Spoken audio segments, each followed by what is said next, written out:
Hi అండి, అందరికీ నమస్కారం. Welcome to my YouTube channel. ఇప్పుడే అందిన వార్త అండి. దేశమంతా షాక్, సుప్రీంకోర్టు సంచలన తీర్పు. మరి వివరాలు వీడియోలో తెలుసుకుందాం. వీడియోని చివరి దాకా చూసేయండి, అప్పుడే పూర్తి ఇన్ఫర్మేషన్ అనేది అర్థమవుతుంది. వీడియో నచ్చినట్లయితే ఒక లైక్ చేయండి, షేర్ చేయండి, ఇక సబ్స్క్రైబ్ చేసుకోవడం మర్చిపోకండి. ఇక మన వివరాలకు వచ్చినట్లయితే, భార్యకు చెందిన స్త్రీ ధనం అంటే వారసత్వం ఆస్తి అండి.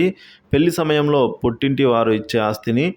సో దీనిపై భర్తకు ఎలాంటి నియంత్రణ ఉండదు అని సుప్రీంకోర్టు స్పష్టం చేసింది. ఒకవేళ కష్టకాలంలో దానిని వాడుకున్న భార్యకు తిరిగి ఇచ్చేయాలి అని కూడా తేల్చి చెప్పేసింది. కేరళకు చెందిన ఓ మహిళకు 2009లో పెళ్ళైంది. పెళ్లి టైంలో ఆ మహిళ కుటుంబం ఆమెకు 89 బంగారు నాణేలను ఇచ్చిందండి. సో అంతేకాకుండా ఆమె భర్తకు 2 లక్షల రూపాయల చెక్కును అందజేసింది. వీటిని భద్రంగా దాచుతానని నమ్మబలికిన ఆమె భర్త వాటిని తన అవసరాలకు అయితే వాడుకున్నారు.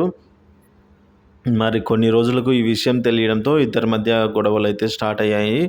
ఇక ఈ క్రమంలో ఆమె తన ఇంటివారు ఇచ్చిన బంగారం డబ్బులు ఇవ్వాలంటూ కేరళ హైకోర్టులో కేసు వేసింది. అయితే ఆ బంగారాన్ని భర్త దుర్వినియోగం చేశారనేందుకు తగిన ఆధారాలు చూపించలేకపోవడంతో ఆమెకు నిరాశ తప్పలేదండి. సో ఈ క్రమంలోనే ఆమె సుప్రీంకోర్టును అయితే ఆశ్రయించింది. దీనిపై విచారణ జరిపిన అత్యున్నత న్యాయస్థానం 2009లో 89 బంగారు నాణేల రేటు 8.9 అంటే 9 లక్షల రూపాయలు ఉండేది. అప్పుడు వాడుకున్న దానికి నష్టపరిహారంతో కలిపి ఆమెకు బంగారానికి బదులుగా 25 లక్షల రూపాయలుగా చెల్లించాలని అయితే ఆమె భర్తను ఆదేశించింది. ఇదంతా 6 నెలల్లోనే జరగాలని సర్వోన్నత న్యాయస్థానం అయితే ఆదేశాలు జారీ చేసిందండి.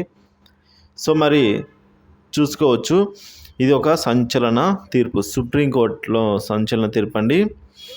సో కేరళ హైకోర్టులో ఆమెకు తీరని నిరాశ మిగిలింది. కానీ ఆమె అంతటితో ఆగిపోకుండా ముందడుగు వేసి సుప్రీంకోర్టు దాకా వెళ్ళడం వల్ల ఆమెకు న్యాయం జరిగింది అని అయితే చెప్పుకోవచ్చు. ఎందుకంటే సుప్రీంకోర్టు విచారించి ఇక వాదోపవాదాలను విచారించిన అనంతరం సుప్రీంకోర్టు ఆమె బంగారు నాణేలు విలువకు ఇప్పుడు ఎంత వాల్యూ పలుకుతుందో ఆ రేటు మొత్తం అంతా కూడా తిరిగి అప్పచెప్పాలి అని చెప్పేసి తీర్పునివ్వడం జరిగింది.